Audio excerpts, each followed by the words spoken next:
Now we wanted to know about sigma t, which is tau. So sigma t equals to tau equals to pt upon AB. Again, force upon area, shear stress equal force upon area, putting the value of pt divided by AB, rearranging the terms and using trigonometrical identities, we get tau or sigma t, which is this tau wanted to calculate along AB, and this is a general equation of tau, and this is our equation number 6. And you can see this is our equation number 6. Tau equals to sigma x minus sigma y by 2 into sine 2 theta minus tau xy cos 2 theta. And again, in this triangle, this is tau along the shear stress along AB, and since we know that sigma x, sigma y, tau xy are constant, so tau is again a function of theta, or you can say it is the function of angle of the plane. As the angle of the plane changes, tau also changes, or you can say shear stress along the plane also changes. So shear stress along this plane AB as well as normal stress along the AB, they both change as per their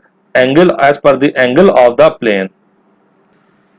Now to find out position of the principal plane, and we know the very condition, the very mathematical condition for principal plane is it is the plane at which there is no shear stress. So I have put mathematical condition here, which is sigma t or tau. Sigma t can be said as tangential, or tau is the shear stress. They both are same. So putting the value of the equation of sigma t equals to 0, we can get the position of principal plane. It is that plane where there is no tau, where there is no shear, and only normal stress is being present. So what I am doing here, I am putting tau equals to 0. So this is the general equation of tau. We have just derived and putting the equation 0, and we get the angle tan 2 theta p.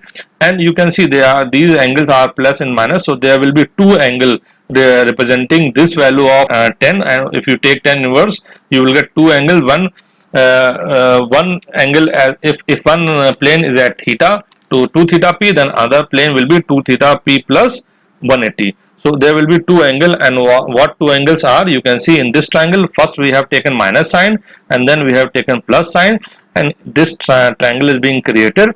This is 2 theta p1 and 2 theta p2. So two angle will be there, and so you can say that there will be two planes at which shear stress is 0. The position of principal plane means there will be two planes. One plane will be at an angle 2 theta p1 or theta p1, and another plane will be at an angle theta p2 at which there will be no shear at all. So from this triangle we can also calculate sine 2 theta p1 and cos 2 theta p1, and in this triangle we can also calculate sine 2 theta p2 as well as cos 2 theta p2, and that's what we have done here. We have calculated sine 2 theta p1 and cos 2 theta p1 and sine 2 theta p2 and cos 2 theta p2.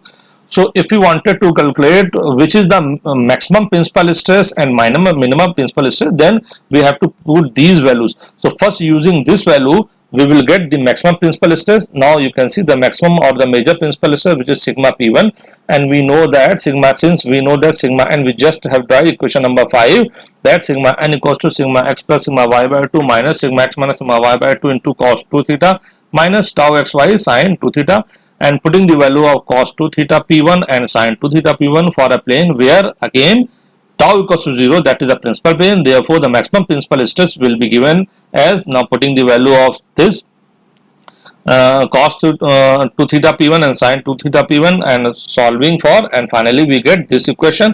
So this is the major principal stress, or you can say maximum principal stress, and it is represented by sigma p1 here I have shown, and this value of sigma p1 equals sigma x plus sigma y by 2 plus under root sigma x minus sigma y by 2 का whole square plus tau square tau xy whole square. Similarly, we can also calculate minor principal stress, and here for this we have to put the value of cos 2 theta p2 or sine 2 theta p2. First, since we have first put 2 theta p1, now we have to put 2 theta p2 for the plane where sigma t or tau equals to 0, and we have put the value here, you can see here, and again rearranging the terms, and we get the minimum principal stress, and the minimum principal stress is sigma p2 equals to sigma x plus sigma y by 2 minus under root sigma x minus sigma y by 2 whole square plus tau square xy, and you can see it is almost similar to the sigma p1 equation. So both the equation are almost same. The only difference between is this sign, and we know that sigma p1 is sigma x plus sigma y by 2. This is a similar equation. The only difference between these two equation is plus minus. So you can say in major principal stress you have to use here plus, and in minor principal stress, minimum principal stress, you have to use minus. So this is the only difference. This is the maximum principal stress on a one plane, and this is the minimum principal stress on another plane. The only difference between these two equations is here you are using plus sign and here you are using minus sign.